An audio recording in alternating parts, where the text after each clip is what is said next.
Okay, welcome back everybody to Marketing Mischief and Mayhem. My name is Russell Quinan and I'm the Chief Strategy Officer of TheorySF in San Francisco, a creative and strategic agency for technology brands. And today I'm really excited to have a powerhouse in cybersecurity marketing, someone who's not only built brands that break through the noise, but has helped shape entirely new categories along the way. And I'm talking about Nate Burke, the Chief Marketing Officer, where he's leading the charge in launching the world's first agentic security platform, which gives defenders an unfair advantage in the fight against cyber threats. Before 7AI, Nathan was the CMO of Nagomi Security, and for over 6 years, he's led marketing at Axonius, one of the fastest growing cybersecurity companies in the world. From early stage to unicorn status, he's helped take companies like Hexadite to acquisition by Microsoft, held key roles at Mineral Tree, Interlinks, CloudLock, and more. And what I love about Nathan is he's not just a strategist. He's a storyteller, a brand builder, and a creative thinker who knows how to make complexity resonate. Whether it's launching a new product, finding a fresh narrative in a saturated market, or knowing when to go left when everyone else is going right, Nathan's approach is as thoughtful as it is bold. In this episode, we'll get into the weeds on brand versus demand, creativity versus performance, and the playbook behind launching new categories from scratch. Nathan, welcome to the show. Yeah, let's get into some mischief and/or mayhem. I'm excited. Let's do it. Me too. Well, we're gonna jump right in, Nathan, and you and I have had some conversations already, so you know directionally where we're going with this. Here's my first question for you. How do you balance brand building with demand generation when short-term pipeline pressure is real?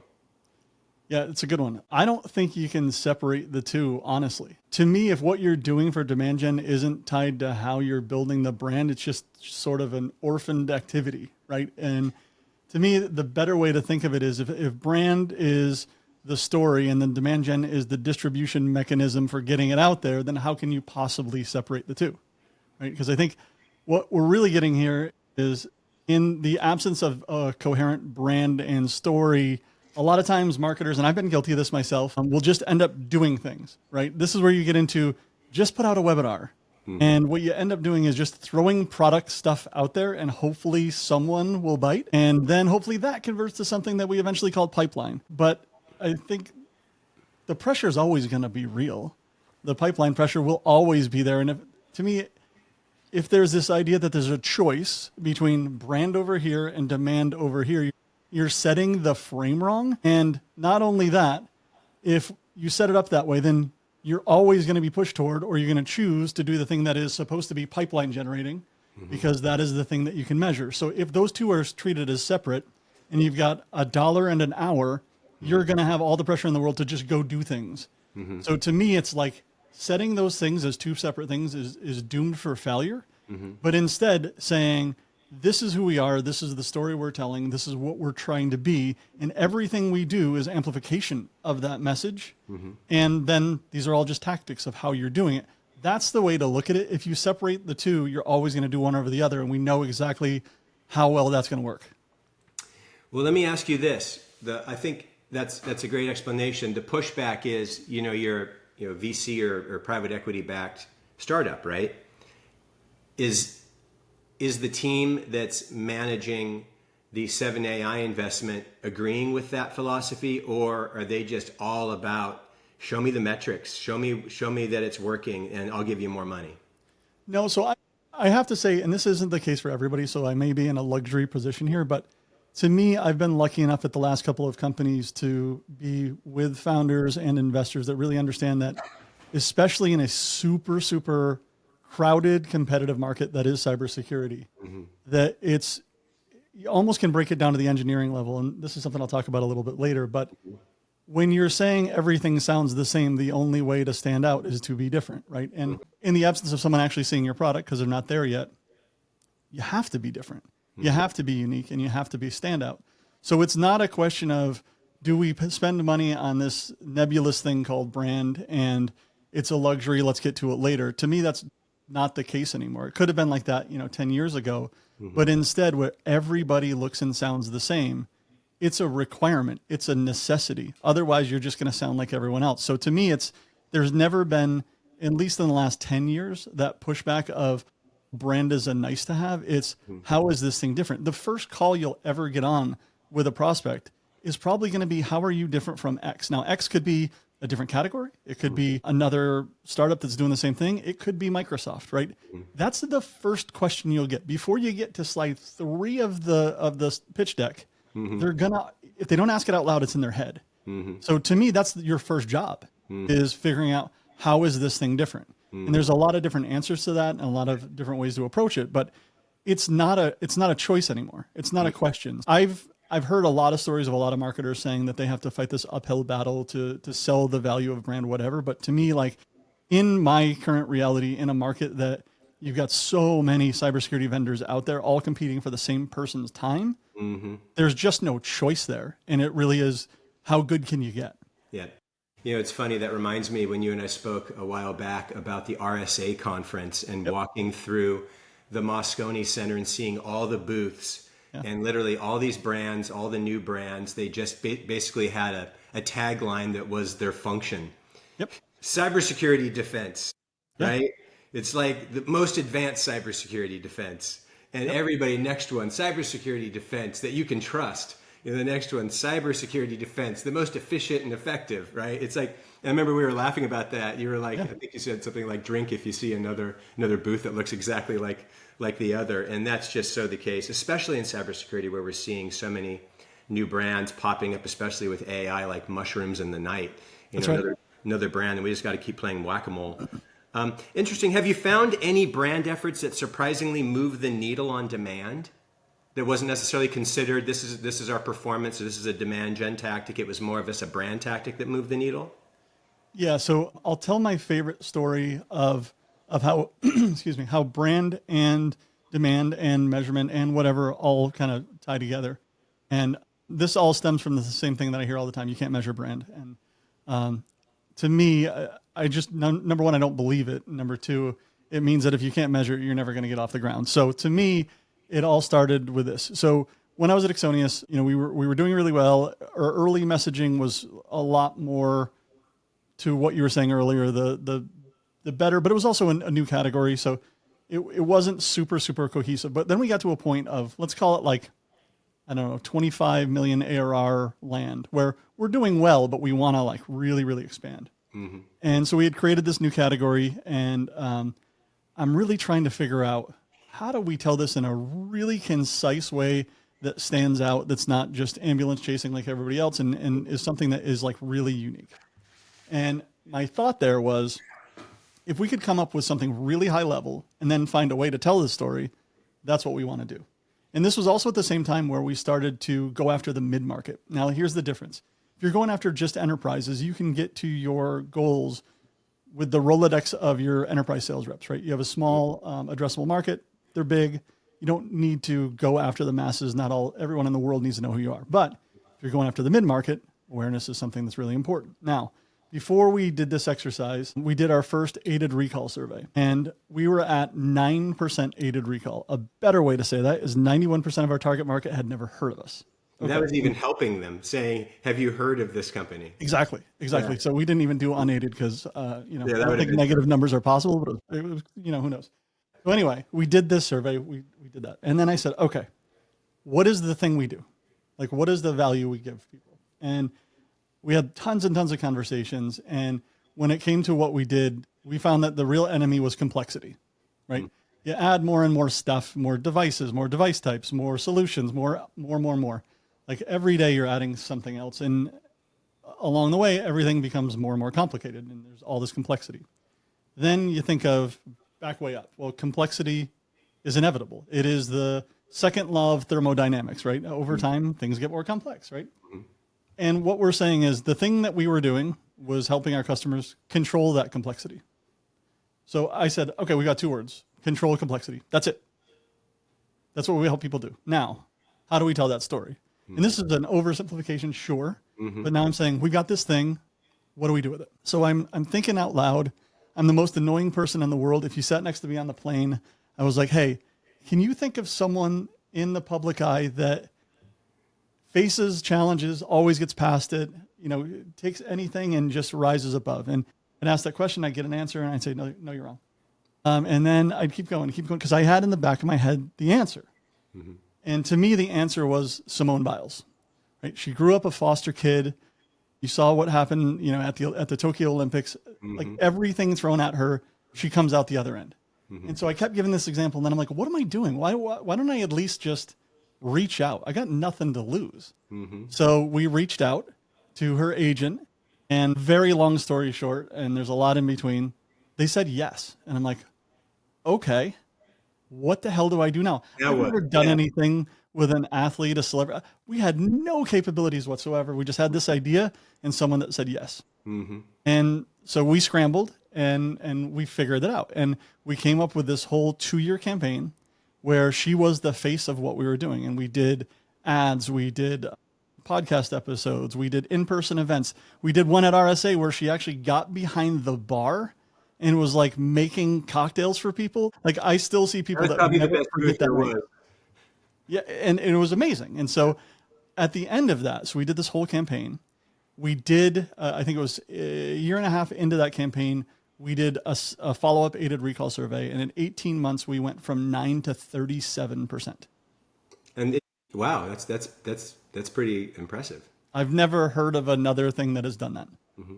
And did that awareness translate into sales down the funnel? I mean, did that work out? So not only that, it got us people that came to work at our company that had only came to us because they saw that.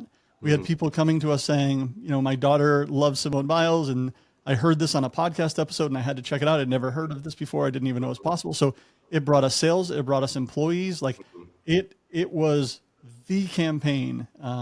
And not only is it measured by the awareness, but also the leads, but also everything. It hit every box.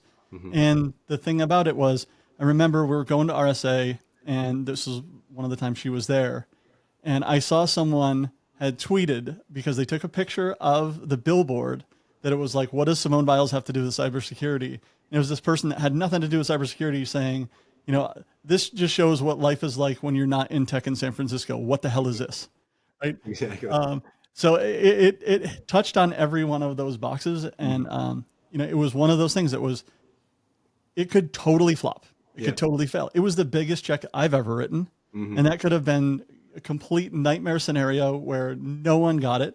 Right. But instead, it worked really, really well. And the last thing I'll say too is the other part that we tied into this campaign was a charity component. And so one of the things I love is being able to give back any way we can. And so we did something where with Simone, she works with this charity called Friends of the Children. They provide professional mentors for kids in foster care. And they have chapters around the country. And so we had a couple of video series things where we interviewed people from Friends of the Children, those professional mentors. Mm-hmm. And then one of the last things we ever did was we were interviewing this woman from Friends of the Children. She had no idea, but Simone was in the back. Simone came out with a $50,000 check. Wow. That was able to help open the Houston chapter of that organization. So we were able to do some good. It was also, we got some goodwill out of it, but it also just felt really good to do. So, it was definitely a career highlight that I'm always looking to figure out, like, how do I top that one? I get it. Well, hey, let me ask you though, because that's interesting. You're spending money like a drunken sailor. What did the bean counters say? What did the bean counters say? Because we always hear from them when we want to spend money and do something unique. And I would classify that having an athlete in the tech category, especially when it's not representing like the classic cliche of speed. Like, let's go to the hallowed halls of stock photo. When you're a brand that's representing fast, you get the cheetah, right? And now your ads all have cheetahs in them. Or if it's security, it's Dobermans and safes and all the cliche imagery. You went to Simone Biles. Again, zero connection. I'm just wondering how that conversation went when you were asking for that money. And you must be a masterful wordsmith to get somebody to agree to that. Because off the top of my head, it doesn't feel like a connection to me, but that's probably the best part. Yeah. So you're giving me too much credit because it actually was easy. And I'll tell you why. So to me, and this is the thing that I've done over and over again, because I've heard of a lot of people that are just saying, how do you do your marketing budget? And they say, I just ask for as much as I can. And so I always do the opposite, which is this. I just break it down like I'm talking to an engineer and say, all right, our average sale price is this, our conversion rates are this. This means we have to get this many throughout the funnel. We can only do these types of things, conferences, digital, whatever, you name it, put that out there. This is what we have to get to. How are we going to do it? Well, I think it takes this many people. It's a ballpark. It's probably wrong, but directionally it's right. If we don't do that, what are we not going to do? Are we going to lower those numbers? Or like what? This is kind of the reality of it. And it's the same thing for this situation, which is, what are we trying to solve? The thing we're trying to solve is we're trying to break into the mid-market, something we haven't done before. And the reality of our situation is that 91% of our target market doesn't know who we are. Now, if what we want to do is do this organically over the course of 5 years, we can do that. But if we're trying to be the fastest growing in the world, we can't do that. Now, what do we have at our disposal as tools to help us, jump the gate on that? Well, we have money. That's one thing. And if we really care about how fast we can do it and know what we want to measure and know what the goal looks like, this is how we can do it. And my idea is this: it'll cost this. Will it work? I don't know. I sure hope so. But this is what we're going to do with it. And this is kind of that difference between brand and demand, right? We're not just going to sign a thing, put it out there on a blog and call it a day. It's something we're going to use everywhere. It's going to be in our ads. It's going to be in our, you name it. The centerpiece of what we're doing is through this, and we can measure everything we're doing, right? The event example I gave you where, Simone is serving drinks there. All of the people that were there, we know they were there, and we know that they're going to do a follow-up with us. And we know that. So we can measure everywhere along the way. So I'm just really centering it in reality and saying, this is something that hasn't been done. If what we're trying to do is up the awareness, and we don't have that now, and we know every single activity we're going to do along the campaign can be measurable, why wouldn't we do it? And if it's a question of, is it too much money? Okay, well, let's look at what we think the ROI could be today and tomorrow. Let's look at that. Can it fail? Sure, absolutely. But kind of what are the other options that we have? I'm ready to hear another idea that isn't as cohesive and coherent as this, because I'm not totally tied to this as the only thing we could do, but I think it's a pretty good idea and it hasn't been done yet. So it's just that, right? Yeah, that's really interesting to me, because it sounds like you were prepared to fail, which I think is very rare today, especially in technology advertising. And, in big brand advertising that we've been engaged with in the past, there were brands that had budget to experiment, right? To find new zones. I'm thinking of Xbox right now that had such a large budget, we could literally do everything. And we had an experimentation budget. In fact, we had a budgeting philosophy, and it was 60, 30, 10. And this is something I love to share with clients, is 60% of the budget is focused on bread and butter. The stuff that works day in and day out, right? Year in, year out, we have to be here. This is what generates revenue. 10% of the budget, I'm jumping the 30, 10% of the budget is pure experimentation. We have to experiment to be in new places, to have new messaging in new locations, new platforms, to give us a potential jump on our competitors. So we always have to be experimenting. We always have to find new technologies, new ideas, and be willing to fail. And that's okay, because it's 10% of our budget. The remaining 30% doubles down on last year's 10% that worked. So from that 10% experimentation, whatever worked, we're going to double down. We're going to triple down and own that. So what I always loved about that philosophy was it kept us in the experimentation phase and not getting tired. Because I think when you keep doing the same efforts over and over again, it's almost swirling the toilet bowl. It becomes almost a race to the bottom as efficiency declines. As you keep talking to the same people the same way, we don't see real benefits from that. But obviously, if we can strike it rich, it's kind of the VC model, right? We'll keep funding X number of businesses, and one of them is going to pop, and it's going to pay for everything, right?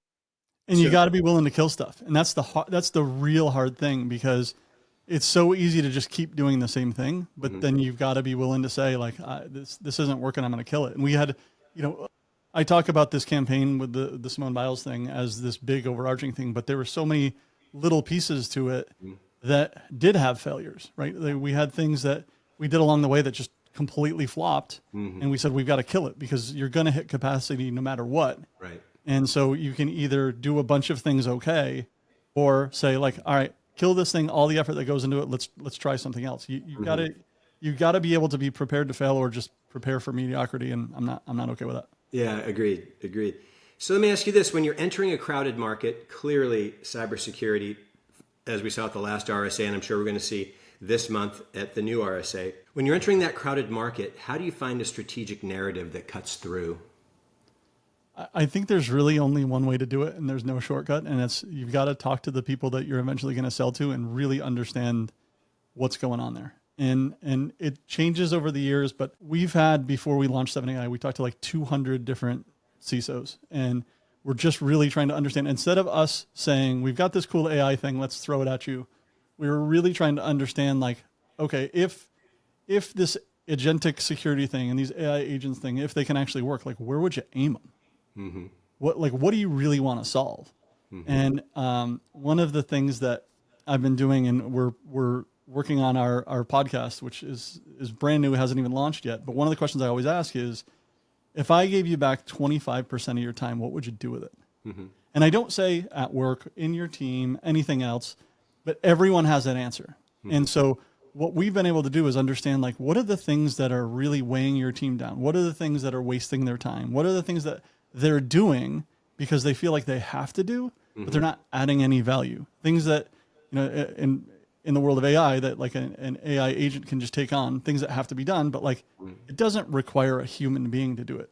Right. And so to me, like, whether it's us in this example here or in any company before, I think just really trying to figure out, what am I trying to solve? Because I think a lot of times we fall in love with our product and then just try to fit it mm-hmm. into something that may or may not be something anybody wants to solve. But to me, like, just having those conversations will lead you to, everyone is selling this thing, but what they're buying is something else, or what they're really frustrated with. The thing they get emotional about is this. Right. And then the other side of it is, if you solve that problem, what could you do? Forget about, like, I just solved that one use case, but like, that thing is solved. You don't have to worry about it anymore. You're not spending people time on it. What do you do next? Mm-hmm. And really, then you kind of become the enabler for the thing that they never get to, but really want to. Mm-hmm. And so then you're not just a solution to a problem. You're enabling something that is so much higher value that they don't get to. Mm-hmm. So it's a long way to go, but really it is that. It's trying to understand, what are you actually solving, instead of how pretty your product is. Right. And then it is figuring out the story to get to that. And of course, your product actually has to do it. But in the absence of being able to really understand that, you're just guessing. And I have found that guessing and putting yourself in the shoes of someone that you don't do their day to day, you're not going to get it right. Yeah.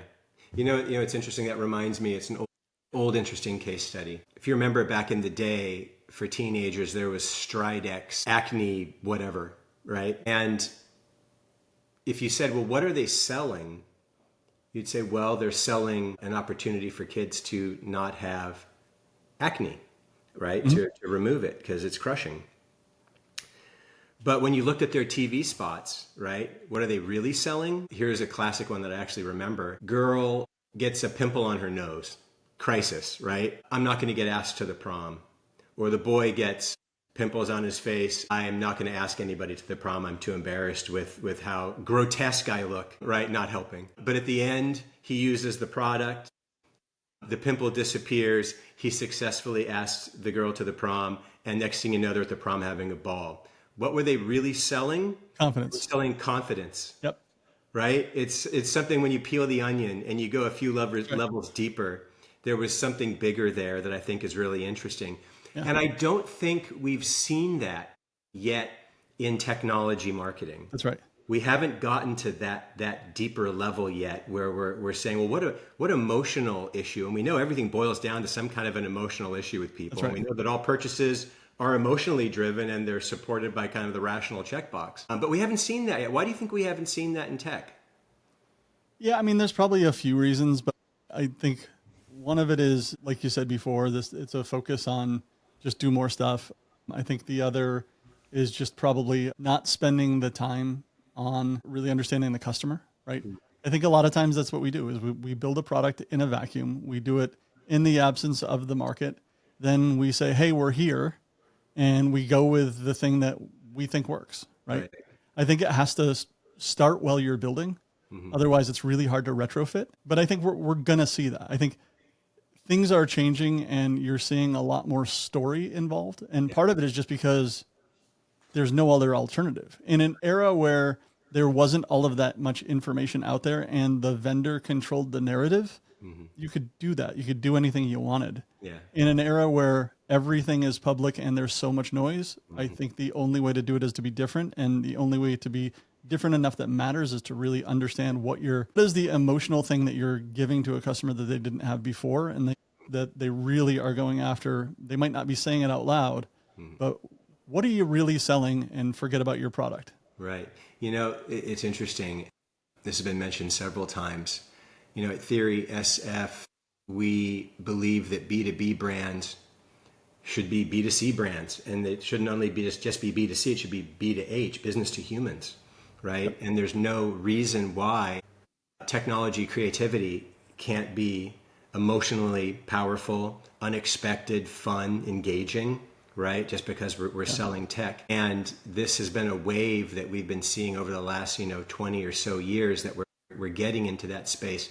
Tech used to be kind of the redheaded stepchild in the 90s, and you had a pure play tech agency versus a general marketing agency. General marketing agency never wanted to touch tech, neither did the creative teams. They never wanted to touch it. But now tech is such a part of our culture, right? It's such a part of our everyday life that it's now, in general agencies, and we're taking more of a consumer view of how do we excite people and engage and break through and get to some emotional resonance with our targets. And I think that's so powerful.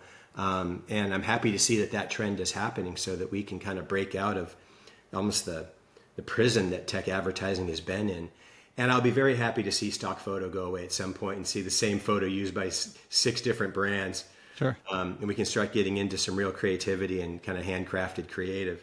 But I think too, though, that it's also a commitment, and I think it's also a product of short-term thinking, right? And in a lot of cases in tech, first, just things move fast and change fast, and I think people aren't really ready to commit to something that's more long-term of a real brand campaign. But also, I think in the startup world, you have companies that exist for 18 months and get acquired, right? And so I think there is some reluctance to do that, but I do see those brands that are more long-term players that know they're going to be there for a while. Those are the ones that are really committing to that. And I don't see an awful lot of pushback because it is so obvious. Right. That reminds me, and I think we've talked about this before, how, we see startups come out and talk just about their functional benefits, right?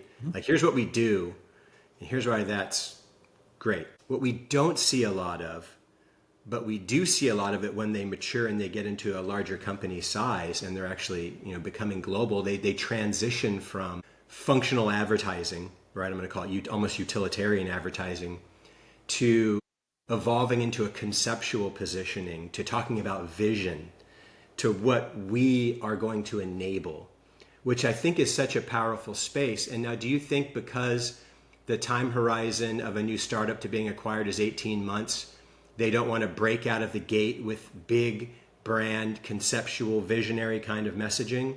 Do you feel that they need to step out, kind of baby step from functional advertising, owning all the utility that their product can deliver vis-a-vis the competitive set, and then transition into kind of conceptual, visionary stuff? Or do you think that's appropriate to also try to do right out of the gate?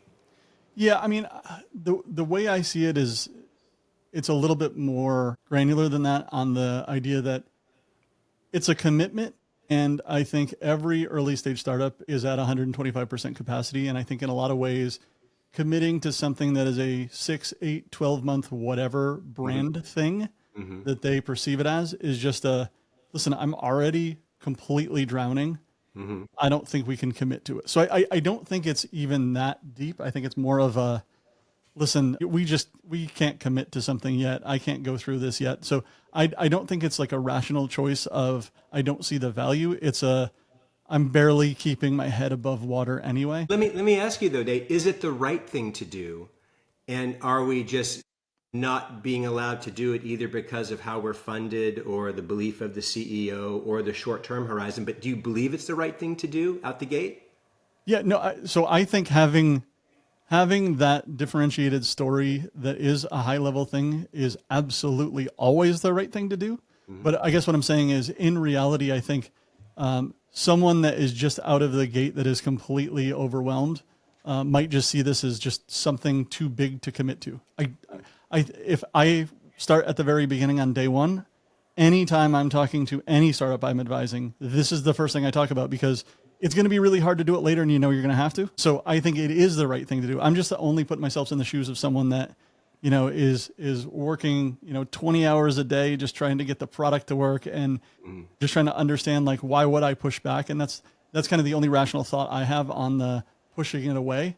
It's not the right thing to do, but I'm just trying to, like, empathize with someone that is just saying, like, so wait, I'm doing all this stuff and trying to create a brand? That seems too big. I get you. Yeah. Well, let me ask you this. On that note, how do you pressure test a narrative before you roll it out? And what kind of pressure testing would you do to give you the confidence that we should be rolling this out? Yeah, I think there's only two real ways to do it. One is pressure testing it internally to see if it actually does fit with who you are, right? That's really, really important. You can fall in love with an idea, and then you're talking to your executive team and they're just like, this is awful. This isn't who we are. And that's no fun. But even more important than that is you've got to try it out with your advisors, customers, whatever first. And then you've got to just do the thing where you just, you jump off the dock into the water and put it in front of someone that is totally fine saying your baby's ugly, right? So to me, you have to do it now. What is really important is to not put too much stock into people that don't like it. Exactly. You just do, because there's a lot of times where, and you see this with logos, with company names, with whatever. Yes, You're always going to find someone saying, this is the worst thing I've ever I seen. was going to say that. It just happens, but you do have to try it out enough, because then a few really good early things will happen, which is, wait a second, that sounds just like X. Oh, I didn't think of that. Or this means something else in another language, those sorts of things. But you do, it's one thing to get the internal sign off and getting people really excited, which is always fun. But then it's another to actually put it out there in front of those people that have absolutely no vested interest in your success, and see how they react to it. But you do have to test it out first. You're going to find out some things. And a lot of those early reactions are going to be, 2% tweaks that aren't, forget this whole thing, it's a bad idea. It's, I hadn't thought of this. Or, wait a second, this actually sounds a little bit patronizing. We probably need to dial this piece of it back. But you have to. Otherwise, how many launches are out there of a consumer company that it's everyone in the world is saying, well, how obvious, if they should have known New Coke wouldn't have worked. Well, whatever that is. Right, of course. You have to do that. And you also have to be able to say, all right, I'm just willing to push ahead. Yeah. It's all a risk. It is. It's funny. It reminds me, we develop a lot of brand identities, and, getting into logo development, it's so funny what ends up happening. We go through so many logos in our process, especially first round exploratories. And then we'll narrow in on one, and then we'll refine that for several rounds. And then the CEO shows it to his wife. And we'll come back with, and everybody was hot for it. Everybody's all good. But as soon as the CEO shows it to his wife, and she doesn't like the green, or that shade of green, or maybe how the letter shape does this or that, that we think, hold on, that's like the whole thing. The process that goes into craft, like handcrafting, typography or whatever we're doing. And because the CEO's wife doesn't like it, we now have to literally shit can it and start over again. You know what I mean? It just blows my mind. And I'm like, you know what? That's kind of a focus group of one, of somebody who's not even in the audience. I said, if we can take something into testing and it doesn't test well with the audience who we're actually trying to communicate to, then I get it. But the CEO's nephew is at design school at the Academy of Art College. He doesn't like it, and the wife doesn't like it. It's hard to be, what's the word I'm looking for? I'm having a hard time finding that word, where you still have to be nice. You're upset, you don't show it, and you have to kind of bite your lip and say, oh, good, great feedback. Okay, we'll take that back to the team and see what we can do with that. I think the word you're looking for is diplomatic. Yes, thank you. I'm so not used to being diplomatic. The word's not even at the top of my mind. So I just want to yell at people. All right. So how do you evaluate when a creative campaign is truly on strategy? I think there's two different phases where you have to do that. Is why are you doing it in the first place, and then what are you going to do with it? And then the second is on the reception side, right? Is it actually working, and is it furthering our goals, right? So, I mean, I think that's probably pretty obvious, but at the very beginning, it's why are we doing this in the first place, and what are we hoping to get out of it, and what are we going to do to see if those two things actually worked, right? And then that second part is, all right, cool, we've got the strategy, we got everything locked in. Is it actually working? Right. And then it is seeing how it is received in the market. Is it giving me a differentiated position all the way down to when I put this in the first call deck, are they getting it? And one of the things I love, and it's like the least interesting thing in marketing is that like first call pitch deck. That's the thing. I love that because it is that one opportunity where you're one-on-one with a prospect and you're giving the story, and you can see where they're falling off, and you can see where they're getting confused, and you can see like that's been one of my favorite things at all of the companies I've worked for, where you start with something like you're just slightly non-embarrassed by putting it in front of someone, but then it's where are they going to ask that question that gives a signal to you that they do not understand what you do.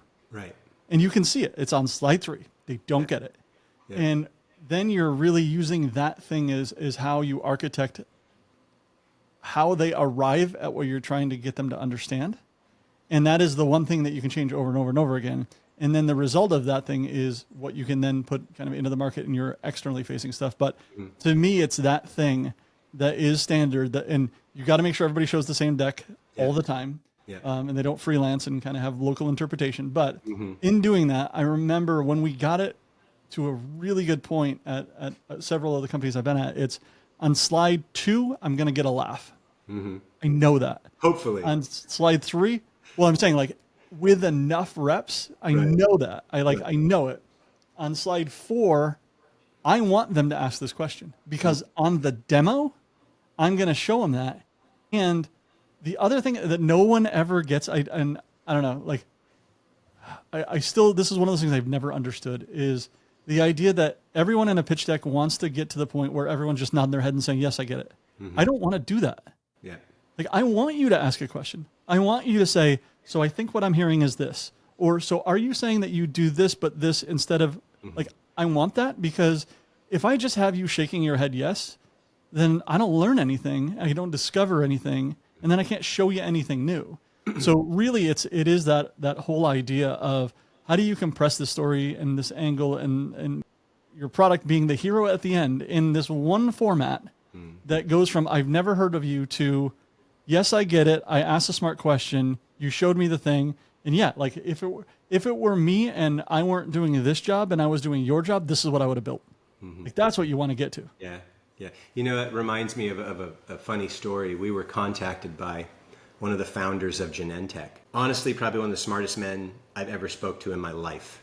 I think his IQ is probably triple mine, which wouldn't be hard. And he must have talked to me for about 6 hours. I had multiple calls before they hired us. And he could go on, and I would listen. And eventually at the end of like 6 hours of phone calls, I said, I got to be honest with you, because I didn't think we were going to get the business at this point. Because he would have hired us by now, right? So I had nothing to lose. I said, I got to be honest with you. The 6 hours of conversations about your business is kind of giving me a headache. And I know a little bit about technology, but I still don't know what you do. And you've literally spent 6 hours telling me what you do, and I don't know what you do after 6 hours. And he said, oh, maybe that's why nobody's investing. And I said, that's exactly why nobody's investing. So he goes, okay, I'm going to hire you guys. We went down like a SWAT team. We spent a week. We were able to distill his business down into 2 words. And we rewrote his pitch deck and made it easy to understand. And the very next meeting, he got funded, 100% funded by like the world's 17th richest person. But because we made it easy to understand, we boiled out all the bullshit, all the jargon. I mean, the amount of jargon that he was throwing at me, and I'm pretty good with jargon.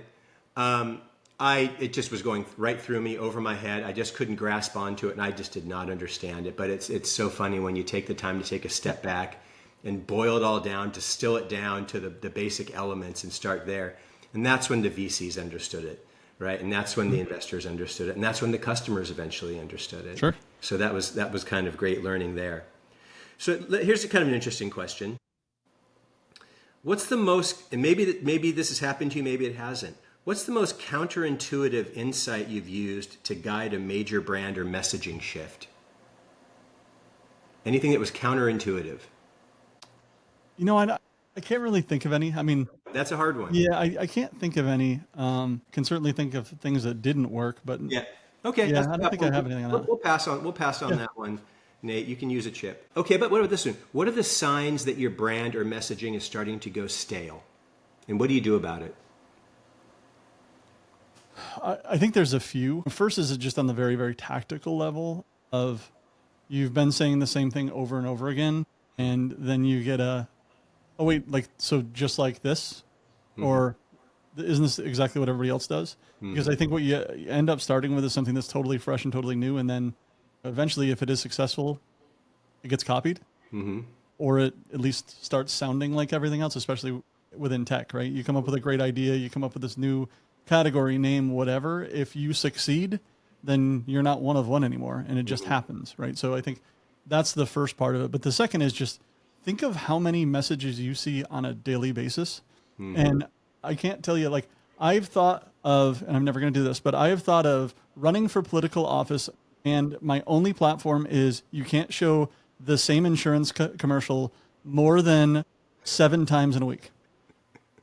That's your I'm platform. never going to do that, but I mean, you get sick of it. And especially like if it is exactly the same thing over and over again, and you're seeing it on LinkedIn, Facebook, on your TV, on your whatever, like, it's just going to run its course. And I think on the other end, you can just see this because you see, the chart going up and then falling off, right? It's going to happen.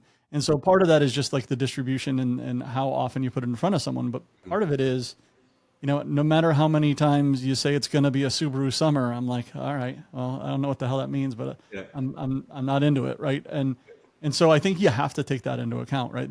So part of that is for an argument for coming up with something so big and high level that you can hang variants on the theme off it, right? And I think you've seen there are several out there that do a really good job of that, and then there's several that you can say that I just don't want another Cars for Kids, right? That's what I was about to say. I was going to run against you, and my platform was I'm limiting Cars for Kids advertising and their rotations.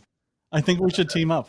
We should take on the world. I'm in. Oh, that's hilarious. So when it comes to messaging, it's interesting. How long do we run messaging? And do we run it based on impression levels? So we'll give it X number of impression levels, and then we're going to say we're going to put that at the pasture and swap in a fresh message? Or do we wait for, if it's on the demand gen side, do we start to wait when we see, the metrics on the creative units drop?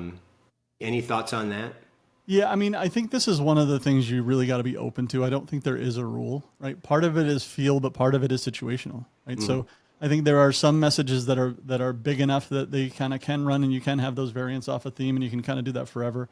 I think there are some that are it just sounds like we're repeating it.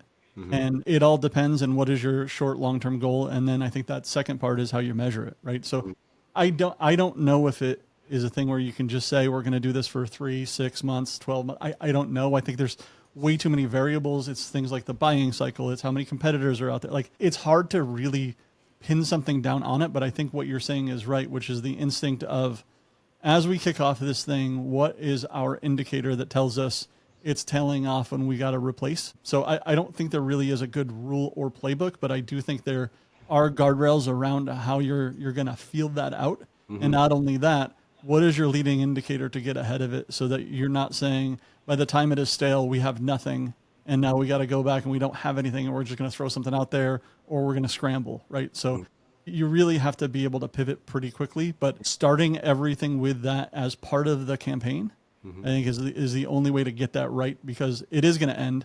Or another good thing could happen, which is we came up with this great idea based on it, and instead of continuing to go with it, let's take it 13 degrees to the right on this other thing that we think is a natural offshoot that we just hadn't thought of before, right? You got to give yourself that buffer. Yeah, that's interesting.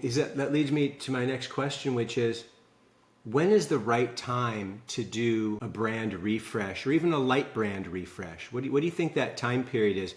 I've seen studies that show that most major brands will do a brand refresh about every decade if they're a large brand.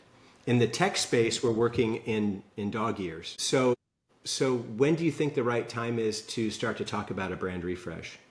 I think there's only really two times. One is when you've changed, and the other is when the market changed. So if you've changed, and I mean if the way you deliver your products or the focus on your market or something, if there's something that has fundamentally changed about the thing that you are, I think that is a pretty good indicator that it is time, whether that's light or total or whatever, right? And then the other is if the way that the market perceives you or the way that the market buys or some other dynamic that is outside of you has changed in a significant enough way that you feel like you're out of touch with that. I think those are the kind of two real ways.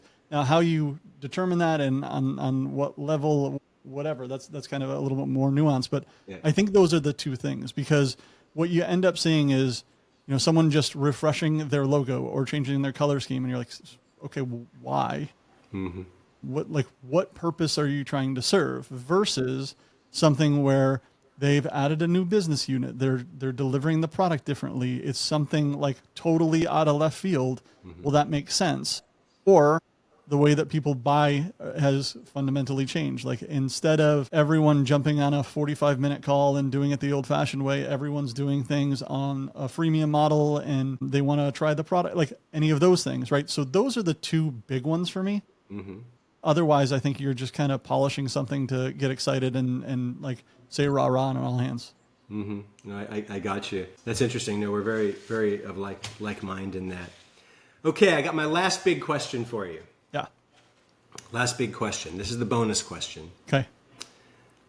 If great technology brand advertising, and this is an algebraic equation, so let's go back to algebra. If great tech brand advertising is bold positioning plus emotional storytelling plus channel mastery times cultural relevance, who is doing a great job of that right now? Like, what brands are you looking at that are just really nailing it in the tech space? That's a tough one. I know it is. It really is. I mean, it's way easier in anywhere other than tech, right? Sure, I know. There isn't a shining example in my mind. But again, like, I also think that I'm so like uniquely focused in cyber that I don't see a lot there. Who does it really well just in overall tech broadly? I'll tell you who's trying to, and the problem I have with giving a definitive answer here is I don't know if it's landing, and I don't know if it matters, and I don't know The results. if they're seeing the results, right? Exactly. Is Salesforce is trying. Now, again, I have no idea if it's working, but if you're watching any sporting event, I dare you to see something that doesn't have an ad with Matthew McConaughey talking about AI agents. Like, they're trying, and they're doing it everywhere. Right. I don't know if it's resonating, but man, it's not for lack of effort. That's for sure. That's for sure. No, they've the size of that company now, they almost have their own gravitational force. Yeah. Kind of like AWS or Google. They've just gotten to that point where they're just inevitable. Yep. And you almost have no choice. And what a That's nice position to be in. Yeah. Well, Nate, thank you so much Of course, for this was taking fun. the time to share your insights and thought with us. And I know our audience are technology marketers. I know they will appreciate hearing the insights from a master. I really appreciate the time and your insights, and I thank you very much. And this is the time where we part. So, All right. Perfect. Well, thank you. This was fun. thank you. I appreciate it. All right.